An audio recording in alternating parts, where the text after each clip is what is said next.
අද අපි කතා කරන්න යන්නේ හරිම පුංචි ඒත් ඒ ප්‍රමාණයට වඩා ගොඩක් විශාල වැදගත්කමක් තියෙන දූපතක් ගැන. මේ තමයි කච්චදීව දූපත. කච්චදීව කියන්නේ හරිම පුදුක තැනක්. හිතන්නකෝ අවුරුද්දේ දවස් 363ක්ම මේක කිසිම කෙනෙක් නැති සම්පූර්ණයෙන්ම පාළුවට ගේපු දූපතක්. ඒත් ඉතුරු දවස් දෙකේදී ඒ දවස් දෙකේදී මේ මුළු දූපතම දහස් ගාණක් වන්දනාකරුවන්ගෙන් පිරීලා ඉතිරිලා යනවා. ඒක හරියක ජාත්‍යන්තර එකතුවක් වටේ ඇදහිලි මහ ප්‍රදීපයක් බවට පත්වෙනවා. ඉතින් මේ දැවැන්ත පරිවර්තනයට හේතුව තමයි ශාන්ත අන්තෝනි මුනිදුන් වෙනුවෙන් පවත්වන වාර්ෂික මංගල්‍යය. මේක තමයි මේ දූපතේ අනන්‍යතාවය නිර්මාණය කරන්නේ. ශ්‍රී ලංකාවේ වගේම ඉන්දියාවේ ධීවර ප්‍රජාවට ශාන්ත අන්තෝනි මුනිදුන් කියන්නේ හරිම විශේෂ කෙනෙක්. ඔවුන් විශ්වාස කරන විදිහට මුහුද යනකට ආරක්ෂාව සැලසන්නේත් හොඳ මාළු අස්සන්නක් ලබා දෙන්නෙත් මේ මුනිදුන්. ඒ නිසා උන්වහන්සේ තමයි ධීවරයන්ගේ ආරක්ෂක දේවතාවා. හොඳයි මේ මංගල්‍යයට එන්නේ කවුද කියලා බැලුවොත් ලොකුම පිරිස එන්නේ ඉන්දියාවෙන්. ඒ කියන්නේ බහුතරය ඉන්දිය වන්දනාකරුවන්. ඊට අමතරව ශ්‍රී ලාංකික වන්දනාකරුවනුත් විශාල පිරිසක් සහභාගී වෙනවා. දැන් යුරෝපීය ජාතිකයන් පවා මේකට එනවා දකින්න පුළුවන්. හැබැයි මේ ආගමික වැදගත්කමට යටින් කච්චදීව දූපතට තියෙන හරිම නොසන්සුන් මතභේදයට තුඩු දුන්න ඉතිහාසයක්. අපි දැන් මේ පැත්තට හැරමු. මේ දූපතේ කතාව පටන් ගන්නේ 1605 දී ඉන්දියාවේ සේතුපති රජ කෙනෙක් මේක හොයාගැනීමත් එක්ක. හැබැයි 1970කට කලින් කාලයේ වෙද්දි මේක හොර ජාවාරාම්කාරයන්ගේ නීති විරෝධී සංක්‍රමණිකයන්ගේ ප්‍රධාන තිප්පොලක් බවට පත් වුණා. ඊට පස්සේ 1974 දී තමයි සිරිමා ශාස්ත්‍රී ගිවිසුමෙන් මේකේ අයිතිය ශ්‍රී ලංකාවට ලැබෙන්නේ. ඒත් අදටත් මේ දූපතේ අයිතිය ගැන ඉන්දියාවේ ලොකු දේශපාලන විවාදයක් තියෙනවා. මේ නීති විරෝධී සංක්‍රමණ ගැන කතා කරද්දී කල්ලතෝනි කියන වචනේ හරිම වැදගත්. දෙමළ භාෂාවෙන් කල්ල කියන්නේ හොරු, තෝනි කියන්නේ ඔරුව.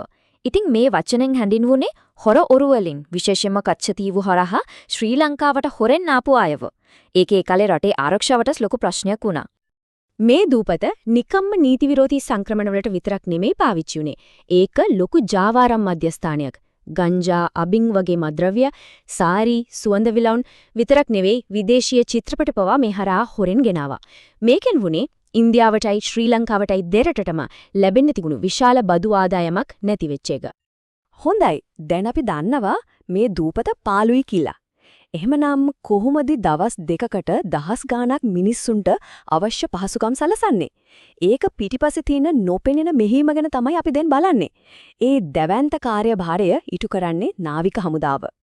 මේක හිතා ගන්නත් තමයි ඒත් මුළු කච්චදීව දූපතේම තියෙන ස්ථිර ගොඩනැගිලි දෙකක් විතරයි. එකක් තමයි ශාන්ත අන්තෝනි පල්ලිය.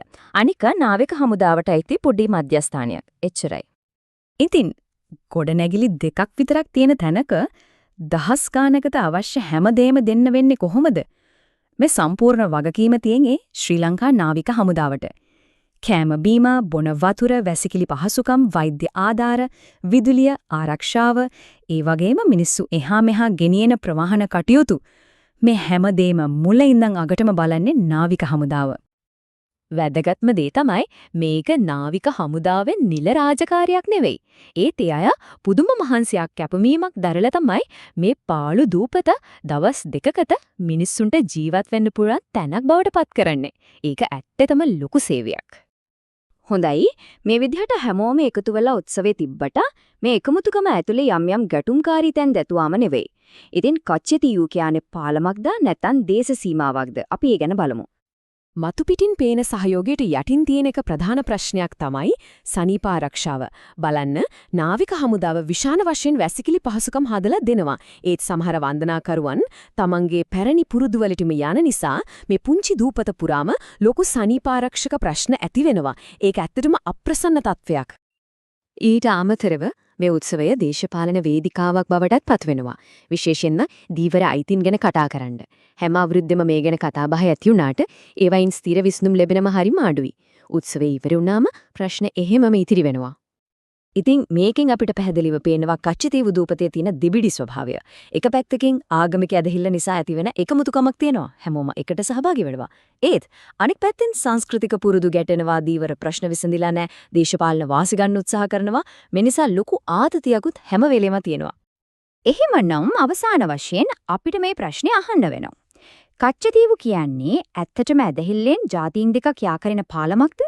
එහෙමත් නැත්නම් කවදාවත් විසඳෙන්නේ නැති ප්‍රශ්න නිසා වතුරේ ඇඳපු මැකෙන්නේ නැති දේශ සීමාවක්ද?